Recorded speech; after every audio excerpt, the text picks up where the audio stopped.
குழந்தைங்க வந்து நல்லா படிக்கணுமா, அறிவாற்றலுடன் கல்வியில் சிறந்து விளங்கணுமா, எந்த எக்ஸாம் எழுதினாலும் நல்ல மார்க்லாம் எடுக்கணுமா, அப்போ கண்டிப்பாக இந்த கோயிலுக்கு வரணுங்க. ஆமாங்க, இந்த கோயில் வந்து சென்னைக்கு அருகில் இருக்கிற செட்டிப்புண்ணியம் யோக ஹயக்ரீவர் கோயில், பெருமாள் கோயில் இது. ஆக்சுவலாக உள்ளே வந்து யோக ஹயக்ரீவர் இருக்கார். மிக ஒரு சிறப்பான ஸ்தலம் இது. வந்து மகேந்திரா சிட்டிக்கு ஆப்போசிட்டில் உள்ளே போனீங்கன்னா இந்த ஊர் செட்டிப்புண்ணியங்கிற ஊர் வரும். அங்கே தான் இந்த பெருமாள் கோயில் அமைஞ்சிருக்கு. அங்கே இந்த ஹயக்ரீவர் அமைஞ்சிருக்காரு.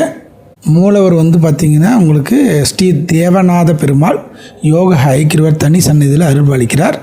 குதிரை முகம் மற்றும் மனித உடல் கொண்ட ஹயக்ரீவர் லக்ஷ்மி தேவியுடன் யோக நிலையில் காட்சியளிக்கும் அபூர்வ தலம். அறிவு மற்றும் ஞானத்தின் கடவுளாக கருதப்படுவதால் மாணவர்கள் தேர்வுகளில் சிறந்து விளங்க இவரை வழிபடுகிறார்கள். பொதுவாக ஹயக்ரீவர் தனித்து விற்றிருப்பார், ஆனால் இங்கு லக்ஷ்மியுடன் இருப்பது சிறப்பு. இந்த பதிவு உங்களுக்கு பிடிச்சிருந்தா லைக் பண்ணுங்கள், ஷேர் பண்ணுங்கள்.